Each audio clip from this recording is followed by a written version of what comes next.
This is Carson Dudick interviewing Ryan Cole for the Voices of SMU Oral History Project in Fondren Library. It is August 9th, 2019. So let's start with your childhood. When and where were you born?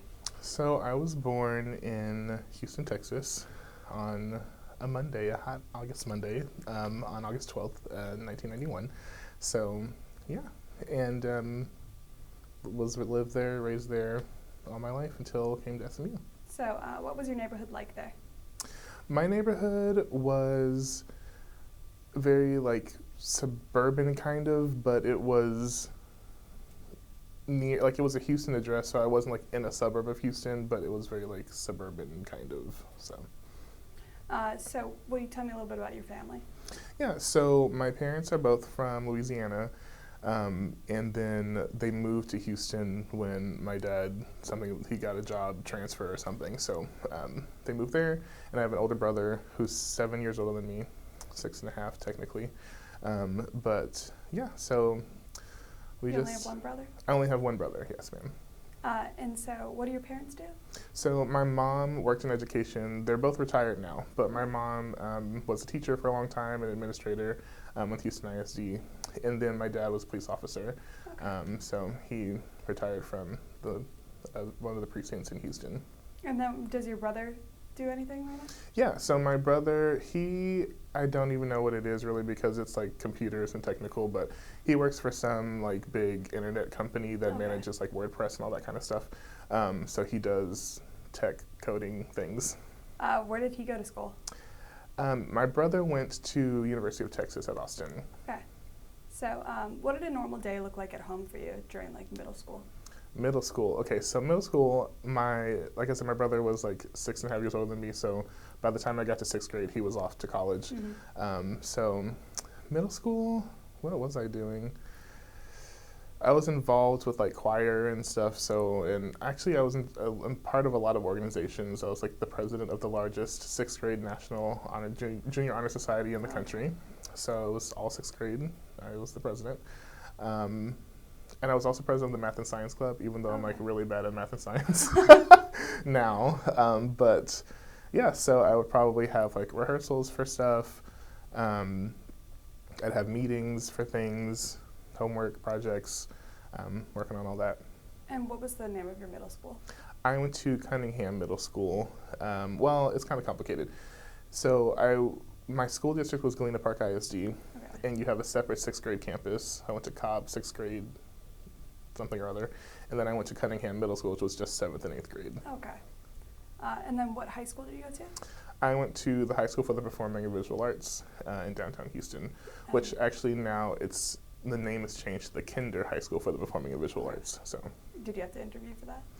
Yeah, it was an interview and an audition process. Okay, so what did you audition with? Did you audition for a specific? You know what? Yes. So you audition for a particular area, and I auditioned for vocal music because I had sung and been a part of a lot of different organizations in town and stuff.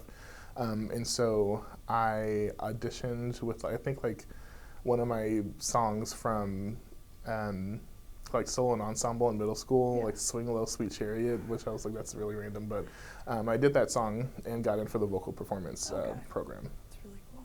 So what was high school life like for you? High school life, very busy. Again, I was a part of a bunch of random organizations, and it was interesting because obviously it's the only experience that I had, but at a performing arts high school, you have a lot of classes in music theory and piano and musicianship and sight reading and music theory. I think I said that already. But you have all these different things in addition to ensembles and solo performance work. So we had a lot of that. And then also, you have your academic classes as well. So did you enjoy it? Yeah, I loved high school. It was really fun.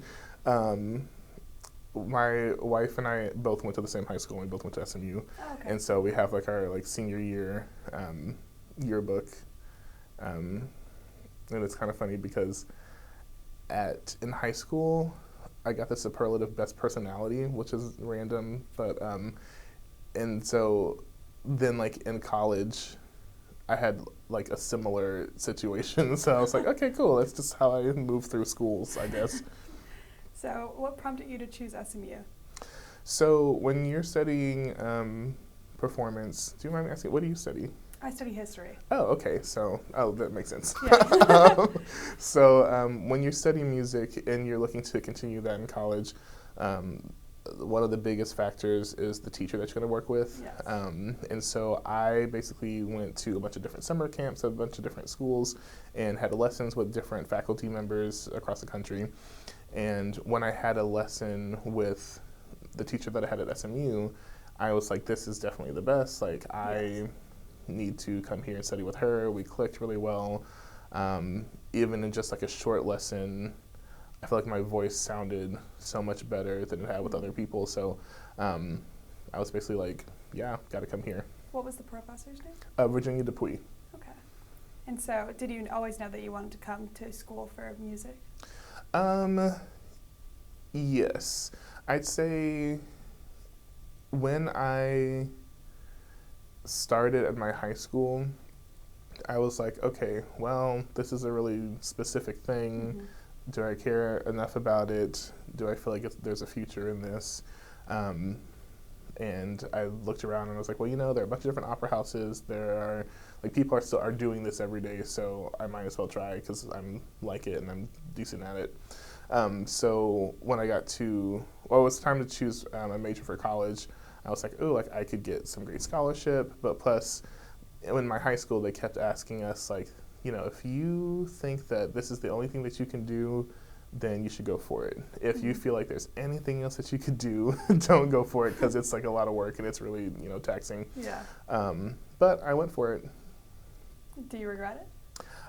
No, I don't regret it at all because one, I got like a really great scholarship to go to SMU, so that helped. And I don't like sing professionally now, but like at the same time, anytime you're getting a bachelor's degree, it's like, well, it's more than just like that one major, it's the whole experience. So I was able to come here and not have to pay a lot, so that's helpful. So what was SMU's reputation in Houston? That's a great question because SMU did not really have a reputation in my community. In my community of people, there was not really a reputation for SMU. Slightly complicated, but my senior year, I was a part of this group. My senior year of high school, I was a part of this group of like 8 students that worked with the Houston Grand Opera, and like we had different voice lessons and master classes and all these things.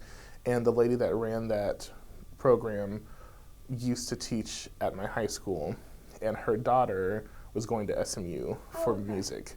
So we were like, man, if the lady that's like in charge of this program and like is encouraging people to look at different voice programs, like has her daughter go to SMU, like it's probably really good. So that was really the only reputation that I knew about. And so did you have any expectations coming into SMU or just like the normal college stuff? I don't think I really had any expectations. I was just like, well, here we go, like we'll see. I knew a couple of people coming, so, and my whole frame of reference was more through the lens of like the music program. So during what years did you attend SMU? I was at SMU from the fall of 2009 to the spring of 2013. Okay. And then I also got a master's from SMU, and that was recent. I should remember. It's probably like 2000. Oh gosh. You graduated in 2017, right? Yes. Yes. So yes, and that was in December. Okay. So I think I started in like 2015 to 2017 for that master's program. And so how welcoming was the school when you first arrived as an undergraduate? As an undergrad, I remember it being really welcoming. Yeah, because like one of the first experiences you have is, well, that I had really was Aero. Well, even before then, so I did an audition on campus. That was the first time I went to the campus. I went literally down the boulevard into the Owen Arts Center, got out of the car, went in the building, did my audition, met people there, got back in the car and left. Like that's all I saw of SMU until I decided to come here. So then my first time back and really meeting other people was Aero. Okay. And so did you live on campus when you were here? I did. I lived in Peyton Hall my first year, and then Shuttles Hall the second year. Then did you live off campus after that? I did, yeah. I lived like off Hillcrest my next year. So then when you were living on campus, did you have roommates?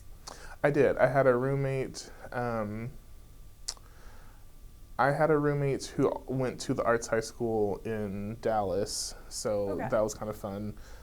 He was a visual art major. We were very different, but that was my freshman year roommate. And then I had a roommate sophomore year as well that I also did potluck because I felt like I had my friends, but I was like, let me not live with you and also see you every moment. So, yeah. That's fair. So did you like them? I really liked my first roommate. My second roommate, he just wasn't there as much, which was kind of like handy. But when he was there, he was older too, so that was kind of weird. He was a press scholar, so he had free housing. Yeah. So he was like, I'm just gonna, the first time I met him, he was drinking beer in the room, and I was like, technically that's allowed because you're 21, but I don't know you, and this is weird. So were you involved in any clubs while you were here? Yes. So I was, my first semester I actually rushed Beta Upsilon Chi, so that was great. And then I also was a part of Voices of Inspiration Gospel Choir. I was a part of the National Association of Choral Directors. I was a part of a music fraternity called Mu Phi Epsilon. Okay. So you liked to stay involved in things? I was very involved, yeah. Which one was your favorite? I would definitely say Beta Upsilon Chi, even though I for sure missed an alumni call that I was supposed to be on yesterday with them. But that was the most influential organization that I was a part of. Yeah. I did influential in my personal life. I also was an orientation leader and other stuff like that with student activities and student affairs. And that I feel was more influential professionally. Yes. So what was your most memorable experience in any of the clubs?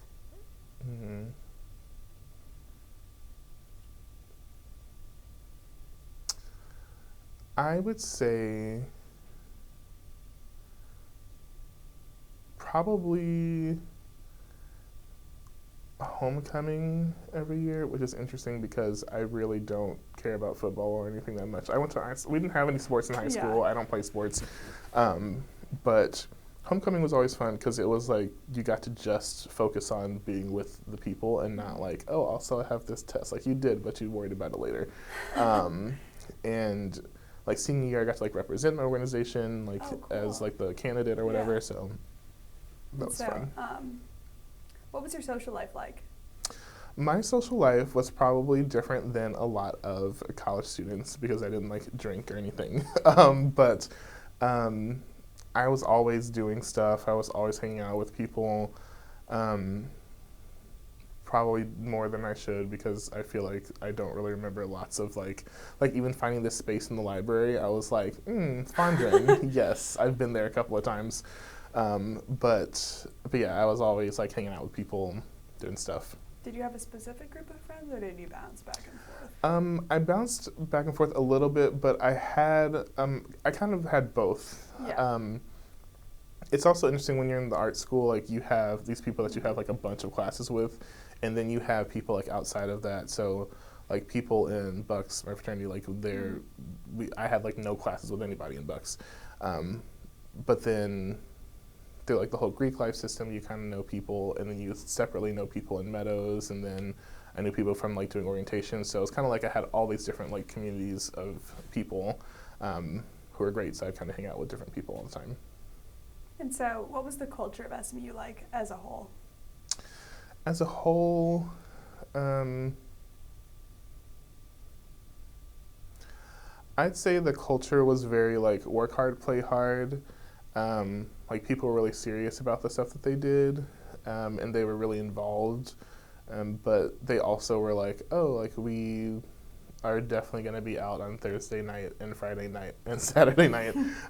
So it was an interesting balance where people wanted to take advantage of like everything. They weren't like, Mm-hmm. oh, like class. They're like, oh no, like this person's coming to visit my class and I need to like do a good job. Yeah. But also they wanted to do everything. So can you walk me through a typical day as a student here? A typical day as a student, well, for me personally, like I think back to my freshman year, we had 8 a.m. music theory classes and music, like musicianship classes. Mm-hmm. So that was annoying, but helpful. But so you get up early, do that. And I think another thing that's weird is like in music, you just have a lot of classes. Yeah. So you have like 0 credit hour and 1 hour 1 hour credit classes that still meet for like 3 hours or more. So I was in class like all day long, basically. Mm-hmm. Especially if it was a Monday, Wednesday, Friday. I had opera till like from 4 to 6 p.m. So just like class a lot. And I feel like more in the evenings also we might have rehearsals for things. Oh, I was in Southern Gentlemen too. I forgot about that. Oh, okay. So I would have rehearsals for that. So, you know, grabbing lunch. But especially like in music, we had so many classes together and everybody was kind of on the same schedule. So we'd all like go to the morning classes, go to lunch, go to our afternoon classes together. And then like, I guess go do homework. Should have done more of that. And then like hang out, or there were events or performances and things. So hopefully that answers that. So I know that I asked you about in your clubs what your most memorable experience was, Mm-hmm. but was there anything else outside of your clubs that was a memorable experience? Yeah, actually, so through like my work with orientation and all that kind of stuff, I got to know the lady who was the vice president of student affairs. Okay. And so she was really cool, and she got married, and one of her college like friends / roommates or whatever was Condoleezza Rice. So when she got Oh. married, she was like, hey, can you sing at my wedding? And I was like, sure. So I show up to the rehearsal, and it's all the people that are going to be like using the microphone. So it was me, the president of the university, and Condoleezza Rice. And I was just like sitting there like, okay, do I talk to them? I don't know. Did you? I did, and she asked me if I wanted a picture because she knew I did. Yeah. So that was kind of fun. And so, what did you ever participate in group projects while you were at Meadows? At Meadows, gosh, I honestly don't remember. I definitely had more group projects. I feel like in grad school, Mm-hmm. but undergrad, it's not really ringing a lot of bells. So, what was your major called exactly? My major was vocal performance, Okay. and then I added music education. Mm-hmm. So, yeah. So, how diverse was that department? Well, actually, the music division in general was pretty diverse, and in vocal performance, it was pretty diverse. Racially, I think, kind of socioeconomically, people were more kind of from a similar background, which was interesting. Nobody was like super rich. Nobody was like. There's maybe a couple people that had more like need-based aid, but for the most part, people's parents were like educators or something like that, and they were just making it work. Yeah. And so, for SMU as a whole, how do you feel like the Black community was represented? The Black community at SMU was. I don't really know if it really was represented.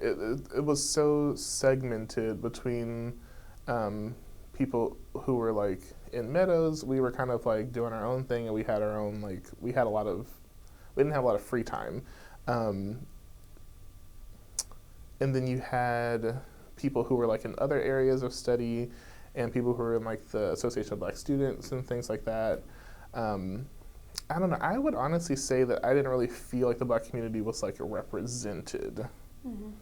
There were people doing things for sure, but it's kind of like you look at even the situation like we were talking about with homecoming. It's like you look at that, and you see more of a representation of kind of the student body, but of like the Black community specifically.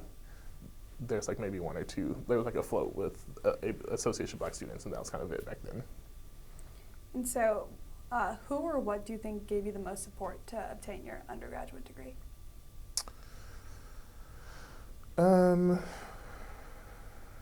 That's a great question.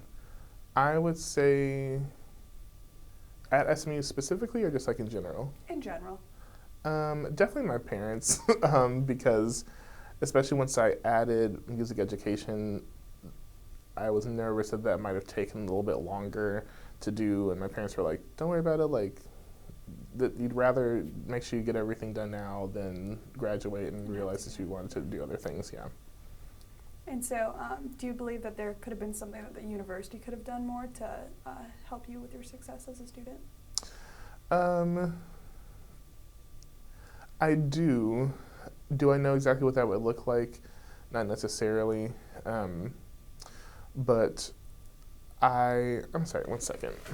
My phone has buzzed like 12 times. And I'm like, who are all these people? What is all this stuff? It's very annoying. So, do I think the university would have done something to help with getting through the degrees? Yeah, I think that everything was just so like, okay, you sign up for these classes, you move on, but there weren't a lot of, there wasn't a lot of discussion about the in-between stuff. Mm-hmm. And so like I personally was kind of fine, even though like I didn't know anything about really the other stuff going on at college. So I learned pretty quickly. But I did see so many students, and particularly black students, and especially black women, who actually left the university without graduating, because I think that there just wasn't enough support of like, hey, this is how you navigate this. If you have an issue with a faculty member, like this is what you do. Or if there's an issue here, like you go to this person. It's like there might have been resources and offices to go to, but if you weren't really told this is how to navigate that, it's tough. Because I think, even as an orientation leader, I had to learn about a lot of these offices to tell people about. But when you're coming into the university, you're really trying to figure out what your classes are, like what's your degree plan, where your dorm is, like all that kind of stuff. But then once that's over, it's kind of like, well, there you are. You just sign up for your classes and you just show up and you graduate. So, as you reflect back at your time at SMU as an undergraduate, how do you feel about it? As an undergraduate, I feel good about it. I feel like, in general, with an undergraduate degree, it's like sometimes you have specialties and sometimes you don't. And I feel like even though my degree was much more of a specific like specialty thing, with music education, like I still work in education. I don't specifically do music, but I work with the art school. Mm-hmm. And I think that my experiences were really great. I had really great social like experiences. I think some of the things that kind of fell through the cracks would be like faculty were also great at like doing their job and teaching you, but kind of that connection between, okay, we're teaching you, you have these skills, and then this is how you should apply those skills in the world.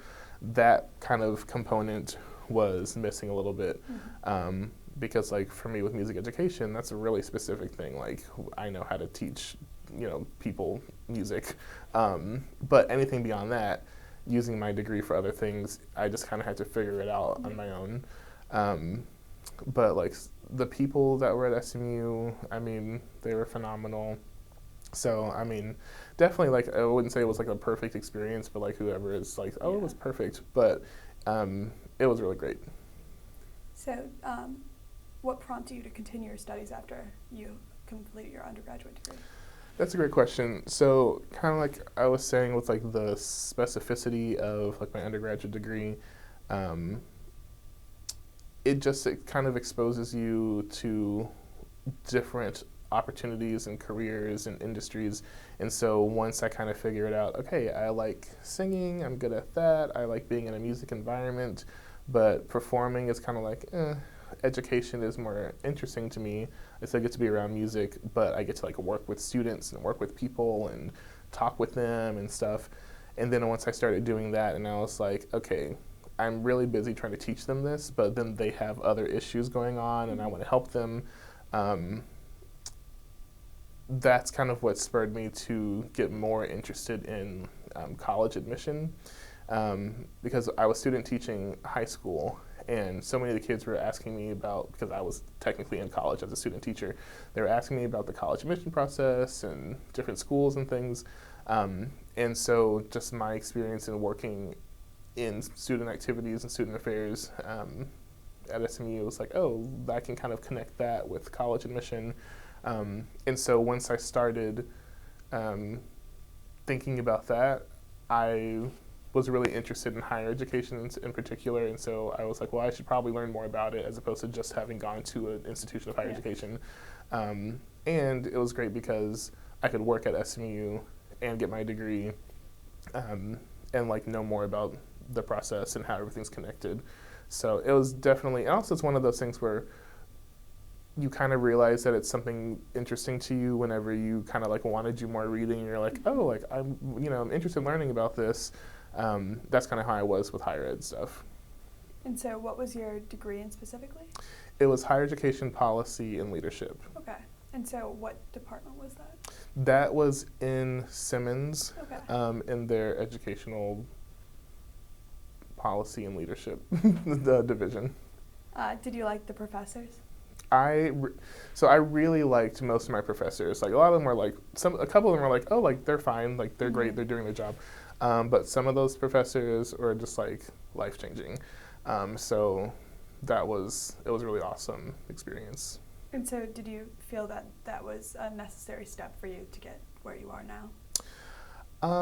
I do, and I don't think it was necessary in the sense of, oh, I need to have this degree before I can get this type of job or this like salary or whatever. I know in some jobs you have to like have a master's degree before you can get certain salary, but at this stage, it definitely was just much more helpful to kind of understand how everything is connected and understand like what policies and issues are happening at college campuses across the country, so then you can kind of figure out, well, what's going to work best for our institution and our division and our programs, and kind of synthesize and make use of best practices. So, yeah. And so how was your transition into professional life after completing grad school? That was interesting. Honestly, because I was doing professional life while being in grad school at the same time, I kind of just had to figure out, and also for my job, it required me to travel a lot. So I was like navigating being out of, the state and doing coursework and finishing things with faculty, and trying to then apply what I'm learning in my grad program to what I'm doing. So it was interesting, but I think that the transition was kind of made easier because I was in grad school. Yes. So I could like see a situation at hand and say, oh, you know what, like I just read an article about this and this is kind of an approach that we can take. So I think it really helped because I was bringing in extra information. And so what prompted you to stay in Dallas instead of return back to Houston? Great question. Honestly, so especially in studying higher education, there are, and in kind of selling the SMU brand to prospective students, there's so many things that I really like about what SMU does that I just like can't say about a lot of other schools. Mm-hmm. And that might change, and not that might change, but I might appreciate other aspects of other schools more down the line. But right now, I just really enjoy what SMU has to offer students. And it's not that everybody needs to come to SMU, but it's the fact that you could come to SMU. This might be a good place for you. This might be a good fit for you. You should look into it, try it out, assess for yourself like what you value and what helps you learn best, and if a school is going to offer that. But yeah, even though my family is in Houston, it's kind of like, well, my life is kind of established in Dallas, and we've bought a house, and so it's kind of like, well, this is where I live now, and that might change down the road, but for now, basically, I've lived my whole adult life in Dallas, so like, yeah. So, do you feel that SMU aided your professional career? Yeah, absolutely, and especially because like I work at SMU now, so it's just like, you know, even when I'm interacting with people, particularly like in my industry from other institutions, they value and they recognize like SMU, like the quality and the caliber of an SMU education. And so if you could go back and do things differently, would you? I maybe would, in the sense of maybe trying to add on additional areas of study, because in my daily life I do a lot of like project management, but the bulk of like what my experiences were, I would definitely do them again. So do you keep in touch with friends or mentors from SMU? I do, yeah. A lot of, and especially because like I'm still in Dallas, but a lot of the friends that I made at SMU, those are like my main friends. So, So if you could go back and do things over again, would you still select SMU? yes, I would. And so is there anything you feel I may have missed which you'd like to further discuss? No. Okay, great. Thank you so Yay, much. thank you. That was great.